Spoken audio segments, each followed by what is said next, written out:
¿Qué acciones se requieren para fortalecer la atención a víctimas de violencia de género? Para conversar al respecto, está con nosotros la diputada Wendy Briceño. Vamos con ella y con Estefanía.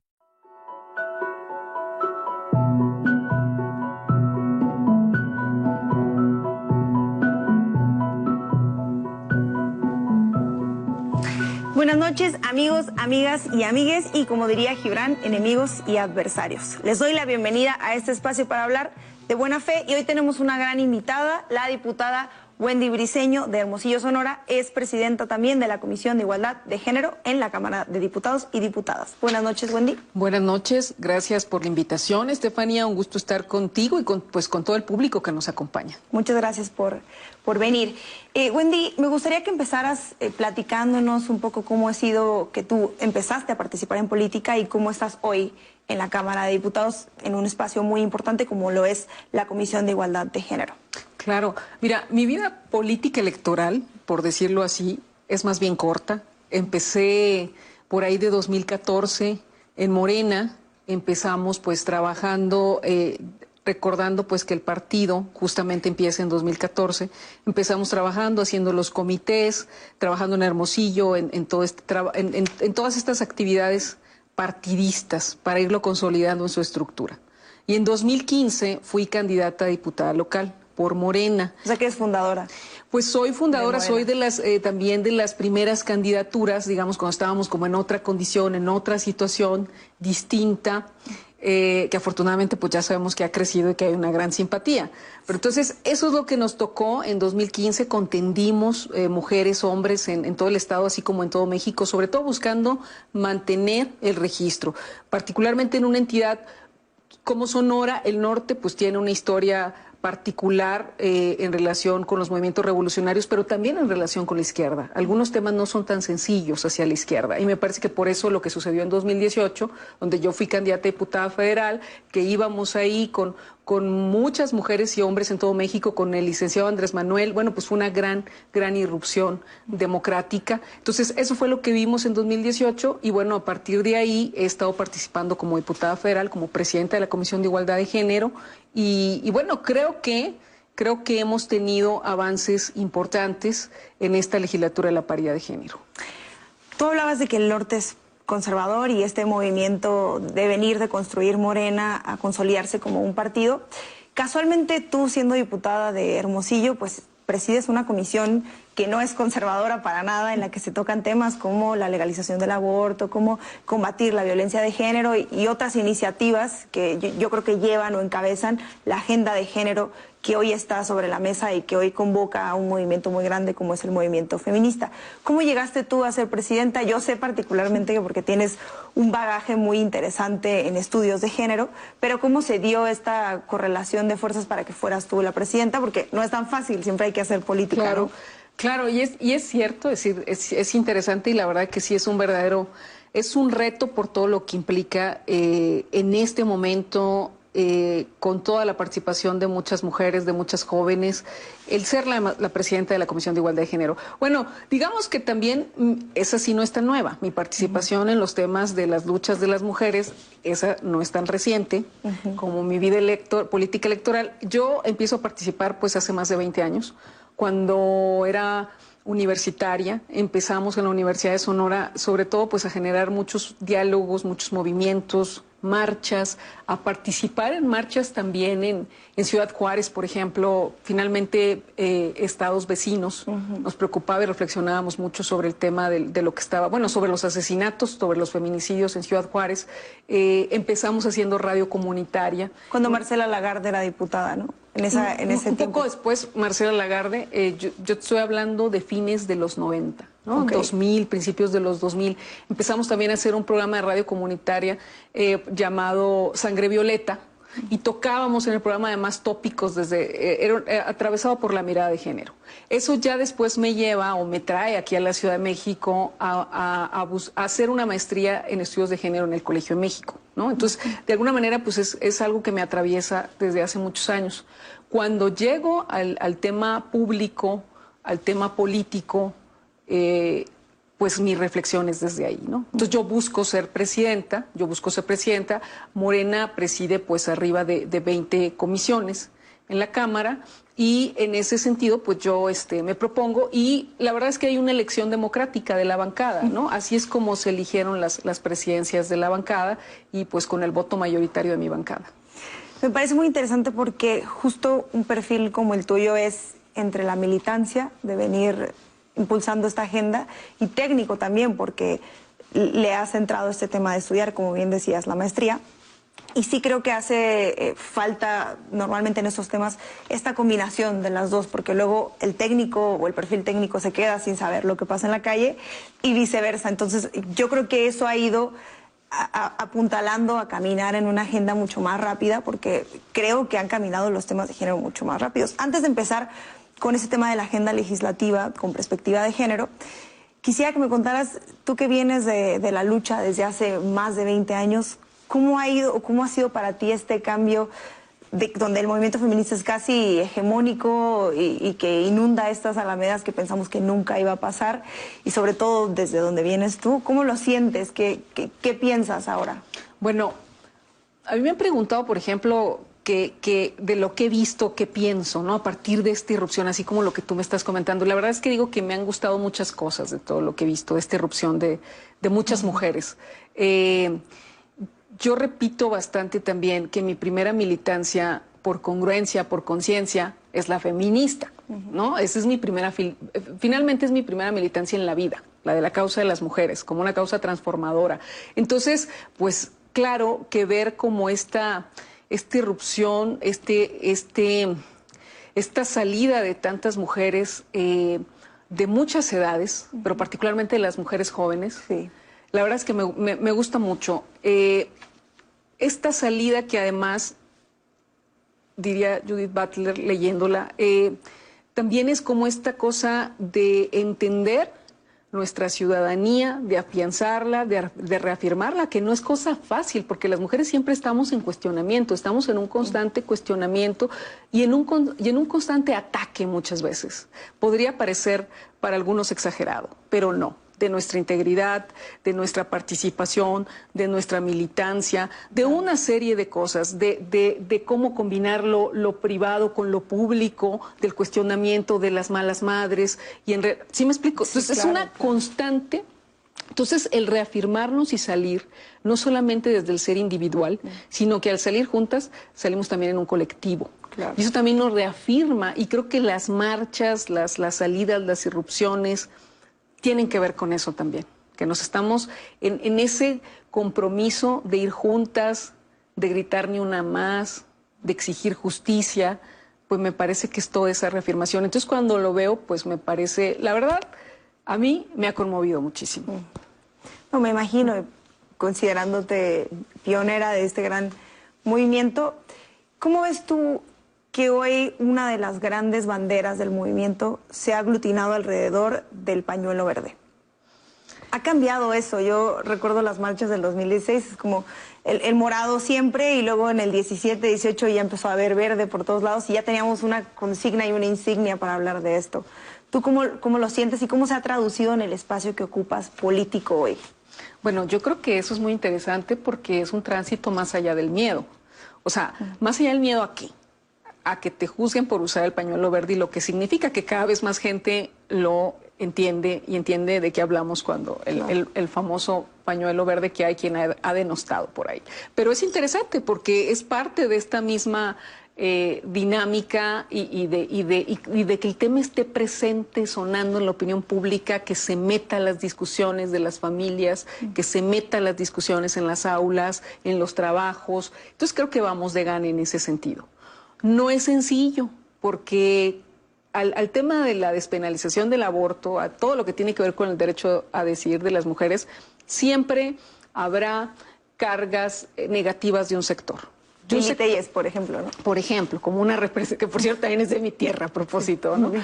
A propósito. Pero entonces, habrá una carga de un sector que no es exactamente diálogo lo que busca, porque también lo hemos comprobado. Habrá un sector que sí, con el que hay que dialogar Y entonces sí hay que ganar esa opinión pública y hay que decirles por qué es importante esta lucha. Y creo que ahí ese es el convencimiento en el que vamos de gane. Hay otro sector que en realidad no es tanto diálogo, porque le incomoda, porque no está de acuerdo por otra serie de razones que se pueden mezclar con sus creencias personales, con su ejercicio de culto, con otra serie de temas, ¿no? El asunto es que no se vuelva no se vuelven discursos de odio, que eso también ha sucedido. Pero entonces creo que cada vez que más mujeres lo porten en diferentes espacios, yo creo que por eso es ese tránsito, esa superación del propio miedo para asumir el posicionarme con mi derecho a decidir sobre mi cuerpo y defender el derecho de otras a hacerlo. Entonces, bueno, en el Congreso ha sido muy interesante, tampoco ha sido sencillo, de hecho, ¿no? Pero lo hemos llevado. Y tenemos ahí también, debo decir, que un pendiente también de atender, que está en comisiones de salud. Para la Ley General de Salud, ¿no? Es correcto, en salud y de género, pero tenemos que atenderlo en comisiones conjuntas. Parece que se está gestando esto en los congresos locales y que hemos enfocado la lucha un poco en la parte local.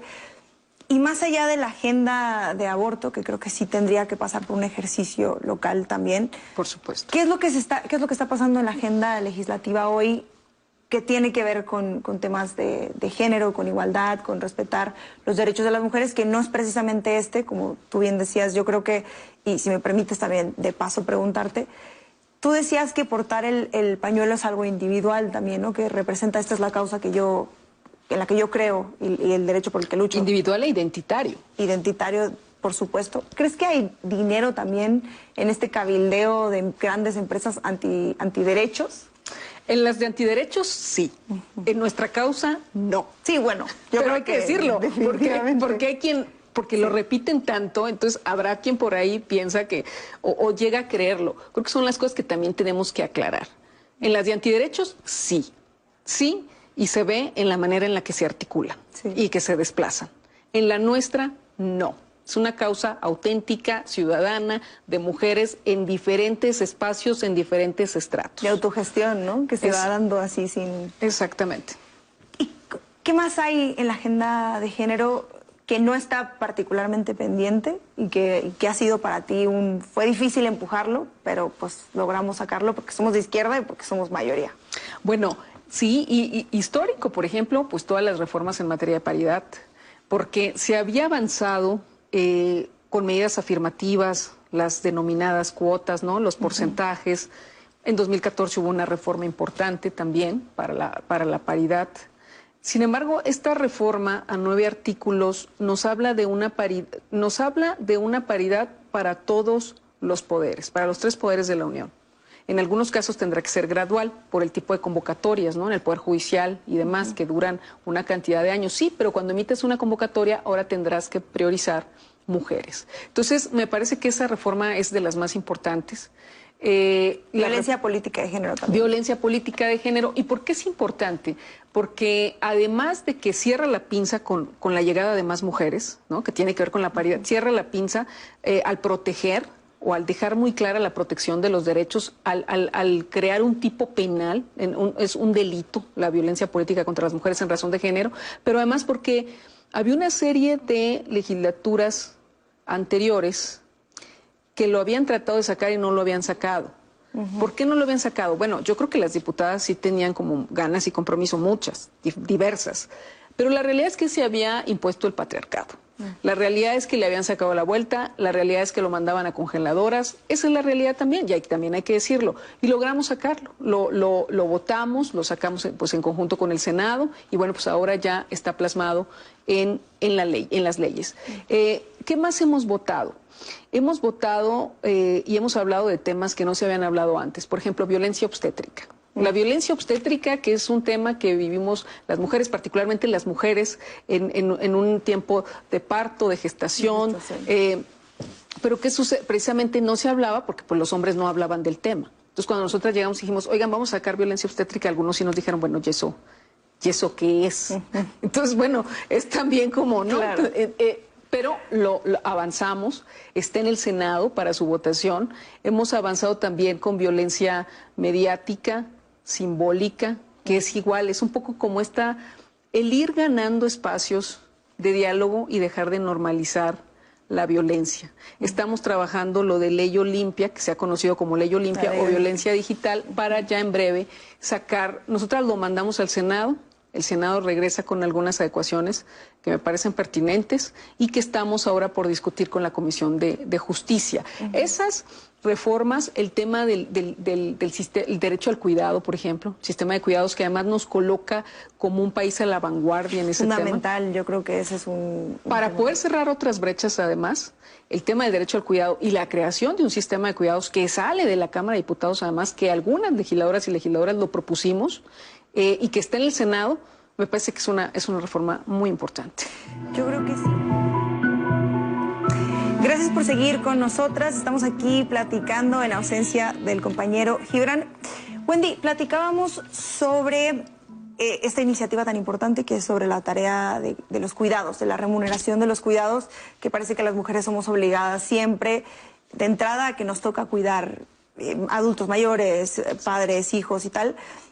Y esa tarea se puede medir en dinero, ¿no? Es parte del PIB. Exactamente. Y eso lleva responsabilidades del Estado también, porque tendemos a subsanar una responsabilidad que tiene el Estado de cuidar al mismo tiempo, ¿no?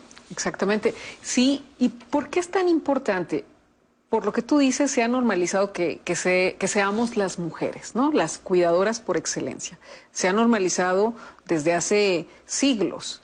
Que lo saquemos de esa naturalización es ya en un primer cuestionamiento que va a la ley, pues ya nos pone en una discusión como sociedad. ¿Por qué hay que hacer más democráticas las familias? Por ahí lo decía en alguna ocasión Olga Sánchez Cordero, ¿no? Y hay textos muy diversos sobre eso que se han escrito, muy interesantes. Pero el punto es que si logramos tener un mayor equilibrio en esas tareas, pues por supuesto que las mujeres, muchas mujeres que han tenido, vamos a decir, que ha sido un obstáculo ese para que puedan participar en otros ámbitos, pues van a poder zanjar eso. Y no solamente me refiero a mujeres en la política, que muchas referían como su primer obstáculo el tema de los cuidados, que la crianza, la doble jornada, como se ha llamado, como el trabajo reproductivo. Es decir, entonces eso de tenerlas para participar en el ámbito político, público, pero no solo en eso, vámonos incluso a temas más básicos, a simplemente trabajo que sea remunerado adecuadamente. Claro. Y trabajo que tenga servicios y seguridad social, ¿sí? Porque quienes se dedican a las tareas de cuidados, que sobre todo son mujeres, en el 90% o más de los casos, no reciben un salario por ello, ni ningún tipo necesariamente de seguridad social. A veces sí, pues por la pareja, por el esposo, por algún hijo, hija, pero muchas veces no cuentan con ello. Se dedican a actividades para ganar dinero, sí, vamos a decir, desde la informalidad, desde donde pueden, porque claro que se requiere, sí, pero no de otra forma reconocida. Entonces me parece que hacer el planteamiento ya nos pone a repensar, ya dejar de creer que está bien que una mujer se encargue de todo, la mamá, la abuelita, la tía, la esposa, las hijas, porque fíjate, esto es interesante, no solamente es luego a la mamá, las niñas, las hijas, también cargan con las tareas de cuidado en las familias, claro, pues, ¿no? Y ahí me parece interesante este punto en el que no se cuestiona que las hijas tengan que dejar de estudiar para ayudar a la mamá. Y esa es la parte más complicada de comunicar, que no se dice, no, ella no trabaja, es ama de casa. A ver, es trabajo, ¿no? Y si vendes cosas o estás trabajando en la informalidad, eso también es trabajo. O sea. Por supuesto. Y sí, exactamente, eso también, que las tareas de cuidado, como tú bien dices, son trabajo, y es un trabajo que soporta a las otras, a lo otro que conocemos como el ámbito productivo. Claro. Sin lo productivo no se puede sostener. Entonces me parece que ponernos en este diálogo y a pensar cómo tendría que funcionar un sistema de cuidados es una reflexión importante como sociedad. ¿Y qué colocamos, digamos, en la redacción de la Constitución, porque además es una reforma a la Constitución. Eso es súper importante. Entonces, pues hay que dar, que el respaldo mayor se tiene que dar, por ejemplo, pensando en las personas en la niñez, en la adolescencia, quienes necesitan de cuidados, porque es el derecho a cuidar y a ser cuidado, vamos a decir, las personas adultas mayores, las personas con alguna discapacidad, las personas con alguna enfermedad, las personas cuidadoras sin remuneración, que es, en este caso, lo que decíamos, el porcentaje mayor, pues son mujeres, ¿no? Esta iniciativa termina de cerrar un círculo que yo creo que en esta cuarta transformación viene de la mano con los programas sociales, que es esta igualdad material, que si bien no es sustantiva del todo, porque tenemos estos vacíos en los que no se les reconoce a las mujeres el trabajo, ahora ya por esta iniciativa, donde, y yo lo platicaba con algunas amigas y compañeras, en los programas sociales que van llegando a las casas por el sector discapacidad, niños, estudiantes, los de prepa, sí, ayudan a quienes cuidan en la casa, ¿no? No es lo mismo tener 3 personas a quienes cuidas que no tienen ningún ingreso que 3 programas sociales en tu casa y que ayudan a las mujeres ahí. ¿Tú cómo ves la conversación que se dio en la correlación política de fuerzas dentro con el ala conservadora? Con los compañeros y compañeras no de bancada, pero... ¿En el tema de cuidados? En el tema de cuidados en general. Mira, debo decir que transitó, esta iniciativa en concreto, pues la presentamos, por ejemplo, en conjunto la presentamos Paola González, Ernesto Palacios y una servidora, los de Morena, ¿no? Presentamos una hace tiempo, luego la volvimos a presentar, ya se dictaminó y todo. La presidenta Leida Alavés la presentó aparte, porque presentó creo que Marta Tagle de MC, y no recuerdo si alguien es el que se presenta y se escucha, porque Aleida hace algunos parlamentos, participamos junto con Igualdad. Bueno, ¿cómo se da el diálogo? En realidad tuvo unanimidad. Yo decía de broma en algún programa por ahí que creo que algunos no terminan muy bien de cacharle y algunos pues lo votaron y hay que aprovecharlo también. No, claro. Creo que es una reflexión, claro. Y te voy a decir por qué, no lo digo en mala onda, creo que porque es una reflexión que muchos, particularmente hombres, no necesariamente hacen. Y hay varias cosas ahí. Se ha normalizado tanto que sí sean las mujeres, que algunos cuando lo empiezan a pensar, yo veía algunos mensajes muy positivos en las redes, pero algunos por ahí decían, es que cómo es posible ahora que tengan que legislar por el cuidado, o que nos cuiden, o para cuidar a tus enfermos. Pues no es así, la reflexión es más profunda, pero es interesante que empecemos como a golpear esa parte de lo que es natural por años, de lo que ha sido normal por años, y sí empezamos, porque este replanteamiento también traería un cambio social, claro, que estábamos diciendo, muy profundo. Si actualmente hay una brecha del 45% de las mujeres en edad, vamos a decir, económicamente activa, ¿no? De la población económicamente activa, 45% de las mujeres participan frente a arriba del 70% de los hombres, hay que preguntarnos por qué hay esta brecha de más de 20 claro, puntos. Y tiene que ver con esto. Entonces, cuando cerremos eso, y entonces un poco las mujeres tengan esta participación con menos obstáculos, con más igualdad, y los hombres un mayor involucramiento en las diversas tareas, incluso de crianza de sus propios hijos, también la sociedad empieza a cambiar. Y por supuesto que también se tiene que volver una sociedad más igualitaria, es una sociedad más pacífica. Claro. Es una apuesta mucho más amplia. Entonces, bueno, creo que en general puedo decir que la discusión acá no fue una discusión, en ese sentido no fue una discusión muy compleja, ¿eh? No lo fue. Y la parte en la que dices que esto hace las familias más democráticas, yo creo que el feminismo, una sociedad feminista es democrática en todos los sentidos.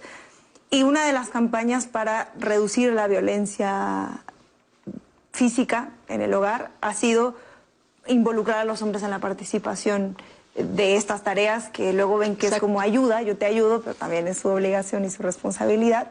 Y eso me lleva a la conversación que se está dando desde hace un año y medio en el Pleno, donde hay consenso igual en este tema con las diputadas y diputados panistas y las diputadas de izquierda, MC, Morena y otras, ¿no? Y pongo estas dos porque el panismo es el que representa lo más conservador hoy. Por supuesto. bueno, y el partido Encuentro Social, pero bueno, también hay algunas excepciones. Pero está en la coalición. Y está en la coalición y podrá haber... tener algunos diálogos y consensos. Diálogos y coincidencias incluso, ¿no? Creo que ahí hay algo importante que es en el tema de la violencia. Ahí hay consenso siempre. Cuando hay que legislar sobre la violencia y sobre llevarlo, la violencia contra las mujeres, feminicidio, llevarlo a un plano de punitivista, hay que subir las penas. Sentencia para violadores, prisión preventiva. Ahí hay una coincidencia que yo no logro entender con el feminismo de izquierda, que es antipunitivista porque las mujeres salen más dañadas. ¿Cómo funciona esto? ¿Cómo se ¿Es concilia aprovecharlo, eso? como tú dices? Bueno, yo creo que no es que necesariamente estemos de acuerdo todas en el tema punitivista. Yo no sería particularmente partidaria. ¿Dónde sí fui partidaria? En lo de feminicidio, pero porque fue una actualización, porque ya hay otros delitos como homicidio, prisión preventiva oficiosa, ya lo tenían, y faltaba feminicidio porque no estaba como tipo penal en ese momento, o sea, cuando se plasmó prisión preventiva para estos otros delitos. Entonces era una actualización legislativa. Desde esa perspectiva, yo la verdad es que estuve de acuerdo, y así lo planteé y así lo discutimos en la comisión. Hubo otros que se metieron, algunos que podríamos decir eran interés y compromiso del gobierno federal, como el tema de los combustibles, del robo del huachicol y todo eso. Los delitos electorales. Sí, exacto, porque eran un compromiso previo. Pero hubo otros que metieron pues las otras fracciones, ya así fue como un catálogo así un poco amplio, ¿no? No es sencillo siempre. A veces también es un tema de diálogo y discusión legislativa para decir, bueno, pues esto puede entrar, pero también esta otra fracción quiere que esto entre. De alguna manera, pues es como también mediar. Yo creo que si hay temas que hacen consenso, hay que reconocerlo, es bueno, eso es muy bueno porque nos permite sacar la agenda más rápido. Donde quizá hay diferencias, y no solamente hablo del tema de la despenalización del aborto, ¿no? Del derecho a decidir, donde definitivamente no hay coincidencias. No hay coincidencia cuando las visiones son más transformadoras. Fíjate, esta, la del pañuelo verde, la va a ganar. Puede ser que tarde la ha ido ganando. Bueno, ganó en Argentina, la va ganando. Hay muchos países donde es una discusión superada, pero en México también la va a ganar. La va a ganar porque es un proceso natural de la propia discusión de la sociedad y de las nuevas generaciones, no solo de las mujeres, también de los hombres, por muchos diálogos que hemos tenido. Sí hay fracciones conservadoras, pero hay también mucho más apertura. Entonces lo va a ganar. Es cuestión de tiempo, de diálogos, de lo que tenga, pero así es. Ha sido el proceso del feminismo. ¿Qué ha sucedido si ponemos el tema de las posiciones más progresistas versus las posiciones más conservadoras? ¿Qué ha sucedido? Esto es interesante. Si nos vamos años atrás, hay temas sobre los que ahora hay consenso también con la derecha, que hace años la derecha jamás hubiera visto como de consenso. ¿Me explico? Porque para la derecha es mucho más, el proceso es mucho más despacio, y aún así pues son muy reaccionarios frente a los derechos de las mujeres. Entonces, ¿qué sucede? Que a la derecha le gusta más edulcorar los temas, despolitizarlos. Cuando un tema tiene una visión transformadora de la vida de la sociedad y las mujeres, no necesariamente le va a gustar a la derecha. Claro. Pero como ya hemos ido ganando también a nivel de marco normativo y de derechos humanos, no solamente en México, sino a nivel internacional, pues la derecha ha tenido que ir asumiendo. Claro. Ya sí va a tener que asumir. Hay una parte de la derecha en la Ciudad de México que ha asumido, porque en la Ciudad de México, pues hace cuántos años ya se hizo la interrupción legal del embarazo. Y sabe la derecha de la Ciudad de México que eso es una realidad. Eso es lo que tenemos que hacer que suceda a nivel nacional. Lo que pasa es que cada entidad también, pues tiene su ritmo. Y el Congreso Federal, pues también es una representación de las diversas entidades. Pero allí estamos, dando la batalla con los temas. A lo que iba es a que ese ha sido el proceso con la derecha, pero si por la derecha fuera, pero no nos moveríamos demasiado y mucho menos nos moveríamos rápido. Me parece interesante este punto porque hoy vemos una derecha, incluso los perfiles más misóginos, y se buscan o se rebusca el perfil y las declaraciones que han hecho y los compadrazgos que tienen, una derecha que utiliza ya la palabra patriarcado como suya. Pero no se autocuestiona. Sin cuestionarse, evidentemente. Y sin entenderla, yo creo particularmente. ¿En qué momento pasamos a tener este espacio en el que ya somos nosotras, o sea, si la derecha estaba, no, eso no es feminismo, eso no es feminismo. Ahora somos nosotras de, a ver, tú no puedes decir eso, a ver, tú no puedes decir rompe el pacto patriarcal, a ver, tú también eres, o sea, misógino, ¿qué está pasando?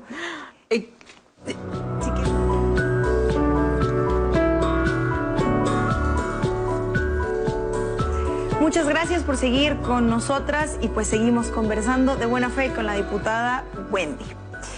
Wendy, estaba muy interesante, nos quedamos platicando justo en cómo la derecha ya ha utilizado cosas que el feminismo ha logrado o ha luchado por meter, como la palabra patriarcado, particularmente por una declaración que ha hecho el presidente en torno al caso de Félix Salgado Macedonio, este precandidato del partido Movimiento Regeneración Nacional en Guerrero, que tiene varias denuncias de violación y que ha erosionado mucho más el movimiento feminista y ha hecho un cuestionamiento directo. Y se ponía sobre la mesa que el hecho de que el presidente pensara que era un tema de político, de grilla, pues levantó muchas cejas y entonces a partir de eso empezamos a hablar del pacto patriarcal, ¿no? Estoy segura que tú lo sabes, pero para contextualizar aquí excelente. El espacio. Y entonces grupos y personajes que han defendido violadores, agresores y tal, hoy portan con orgullo una camisa, como lo hicieron en su momento de Yo Soy Fifí, como lo hicieron en Yo Quiero el Aeropuerto, que dice rompa el pacto, ¿no? El pacto patriarcal. ¿Qué opinas de esto? Tú hablabas de la derecha y de sus estrategias. ¿Cómo ves esto? Bueno, yo creo que, porque tú preguntabas cómo llegamos a este punto, yo creo que no llegamos de las últimas semanas o los últimos meses. Ya tiene quizá más de un año. ¿Cuándo empezaron a pretender hacer suyos estos, vamos a decir, todas estas ideas, todo esto que ha sido trabajo, pensamiento, sobre todo de mujeres feministas y de algunos aliados? ¿Cuándo trataron de hacer lo suyo gente impensable de que lo hicieran? Pues cuando pensaron que podían redituar desde ahí para ser oposición. A ver, ante una ausencia de discurso propio y de credibilidad propia, ante una desconfianza pues ya permanente de la gente hacia ellos y sus propuestas, porque estarás de acuerdo que en estos más de 2 años pues no han logrado articular algo más o menos interesante. No. Pues no. Entonces, ¿qué sucede? Pues a lo mejor pretender tomar de un interlocutor que es verdaderamente válido, que es el movimiento feminista. Claro. ¿No? Entonces, montarnos desde ahí, ¿no? Para estos grupos, pues puede ser redituable. Ahora, yo diría varias cosas. Primero, pues el feminismo tampoco es particularmente homogéneo. Son feminismos. Son feminismos de muchas edades, de diversos pensamientos, posiciones. Y algo interesante también en el feminismo es que las mujeres caminamos juntas, ¿no? Luego hay este discurso de, es que ahí viene tiene que venir una nueva generación, todo este asunto de ir como viendo solo la llegada de más mujeres jóvenes que yo celebro, pero como si las mujeres precursoras ya no tuvieran que estar en el espacio público. Yo creo que el feminismo nos hace diferentes a todos, y esa idea sí me parece muy patriarcal. No, ya viene las nuevas generaciones y lo típico, ¿no? Ya estás muy grande tú, una mujer joven, lo que sigue. Y yo creo que es un diálogo distinto, porque aquí estamos todas y tenemos que caber todas y dialogar todas. Ahora, en estos feminismos también hay una discusión. Por ejemplo, para mí el feminismo que no defiende la autonomía de los cuerpos no es feminismo. Por ejemplo, esa es una discusión. Porque entonces tú le preguntas a una mujer, por ejemplo, de derecha, por ejemplo, del PAN, yo lo he hecho. Entonces dices, bueno, tú eres feminista y te concibes feminista, o sea, una conciencia de feminismo. Y te pueden decir que sí. Y tampoco puedes imponerles necesariamente decir no, claro, tú no eres. No, lo que sí creo yo también, y coincido, es que el feminismo no puede excluir derechos. El feminismo no puede excluir derechos. Entonces, esta agenda de los derechos sexuales y reproductivos, pues es una agenda que se tiene que concretar. Entonces, un feminismo que excluye derechos, pues no es un feminismo que realmente va a estar a full con las mujeres, ¿no? Claro. ¿Y cómo se ha ido escribiendo la historia? Pues se ha ido escribiendo, insisto, así. Ahora, no es la primera vez que la derecha se monta en los discursos que la izquierda históricamente ha construido. Muchas palabras, ideas, parte de discurso, ahora tú los puedes ver allá y los han retomado. La renta básica universal, por ejemplo. Y otros muchos a través de los años, pero eso te habla de una ausencia de elaboración propia, de una ausencia de elaboración propia. El tema es que acá no perdamos la brújula en esta diversidad de identidades, pero que no perdamos la brújula de hacia dónde vamos, en esa progresividad de derechos con la que nos hemos comprometido, porque entonces sí estaremos perdiendo mucho solamente por mantener el ejercicio de poder. Y eso es algo que no podemos permitirnos. Y en esta brújula que decías, y siendo tú, como decíamos, precursora del movimiento y también precursora de Morena y construir y entendiéndote con una afinidad ideológica con el movimiento del presidente Andrés Manuel López Obrador, en la 4T, en todo lo que significa la 4T, y no solo tú, otras compañeras aliadas. Yo insisto que hoy hay muchas más mujeres feministas dentro del gobierno gracias a esta transformación y este cambio de fuerza política. Algo está pasando, sin duda, ¿no? Y platicamos en el corte que a lo mejor era una falta de entendimiento, pero tú, ¿cómo te entiendes en esta discusión o este discurso que se está dando? No solamente respecto a lo de Félix, porque tiene mucho tiempo, tiene un año, en el que se ha querido confrontar a una persona como el presidente, que para mí, yo creo que debería ser aliado, porque lucha en contra de las desigualdades, y eso es el feminismo tal cual. ¿Cómo estás entendiéndolo tú y cómo lo sobrellevas? Mira, concretamente para el caso de Félix Salgado, pues yo sí, como muchas mujeres del movimiento, simpatizantes y militantes, pues he externado mi posición, incluso hemos promovido posicionamientos muy claros hacia donde creemos que tenemos que hacerlo, que son dos partes. El partido, con todas sus instancias, su diversidad de instancias, y la Fiscalía de Guerrero. Porque definitivamente si alguien ha permitido la impunidad, si alguna instancia tiene que ver con las autoridades y los poderes en Guerrero. Eso hay que decirlo. En el caso del presidente, pues digo, no es como la primera discusión pública y diálogo público que se ha sostenido con él, incluso con mujeres de adentro del movimiento, vamos a decir. Yo creo que ha sido sobre todo su pensamiento sobre las desigualdades, sobre poner en primer plano la pobreza para atenderla, ¿no? Para tener una respuesta, es decir, por bien de todo primero los pobres. Es decir, creo que él parte de esa concepción, sobre todo de izquierda, como un buen hijo de su tiempo, pero también creo que sí es necesario sostener un diálogo distinto para que sí se aprecie desde ahí, desde él, y desde el gobierno en lo general, que como tú decías, sí hay muchas mujeres feministas y otros aliados, como el propio canciller y en fin, otros personajes. Es decir, la propia secretaria de Gobierno. La propia secretaria de Gobernación. Tenemos también una presidenta de mujeres, la verdad, de lujo, porque es una experta, verdaderamente.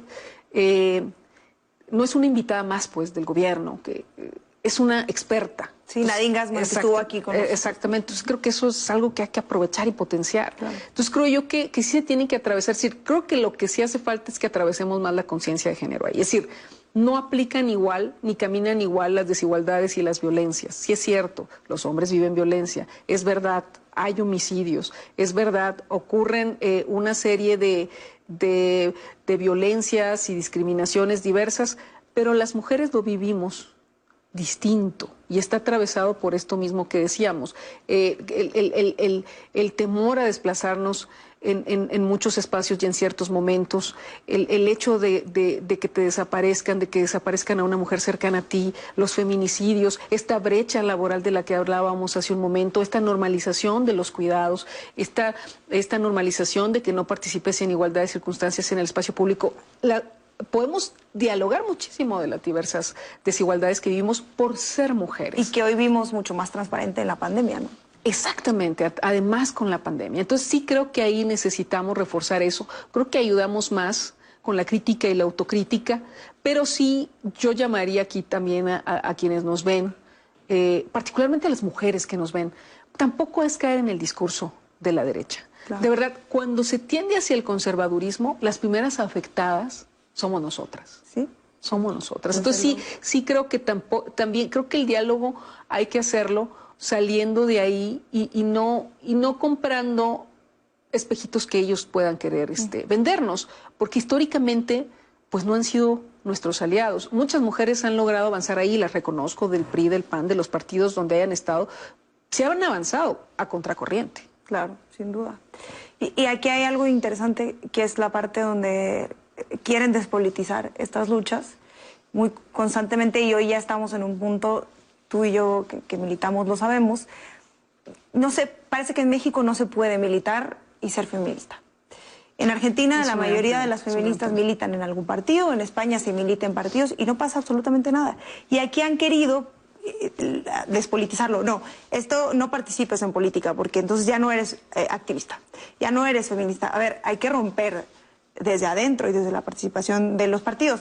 Pero también se vuelve difícil en ese esquema y yo te preguntaría, ¿qué sigue? ¿Cómo se hace para hacer la izquierda, y no solamente buena, lo que venga o lo que siga o lo que se termine de construir, de izquierda? Porque yo creo que el feminismo es de izquierda, pero la izquierda no es feminista. ¿Qué sigue? ¿Cómo se hace esto, no? Con todas hijos de sus tiempos. Yo creo que, claro, bueno, y muchas mujeres precisamente como tú y otras compañeras más lo han dicho, o sea, han tenido estas reflexiones y yo creo que eso también, exacto, pues hay que decirlo, porque están aportando desde distintas posiciones y eso también aporta al debate público. Yo creo que no debe estar peleado la militancia feminista con la militancia partidista, no tendría por qué, porque necesitamos más mujeres con conciencia de género y más mujeres feministas en la esfera pública. Si llegan más mujeres sin conciencia de género, a ver, no está mal porque es su derecho, ¿ok? Somos el 51 y cacho % de la población en México, tenemos derecho a estar igualmente representadas, ¿sí? Pero yo he visto mujeres que efectivamente, como tú bien dices, despolitizan todo. Por ejemplo, en Sonora tenemos una gobernadora que no, en la primera línea de mando de su gobierno no tiene a ninguna mujer gobernando con ella. Sí, no hay secretarias en el gobierno del estado de Sonora. Es decir, es una clara muestra de alguien que, pues básicamente cuenta como una mujer gobernando, una de las dos gobernadoras que tenemos, pero no hace mayores cambios. Necesitamos más mujeres desde el feminismo, porque entonces vamos a poder hablar de más reformas legislativas, de más políticas públicas, de más programas con esta mirada. Realmente vamos a poder hablar de una transformación de la vida pública.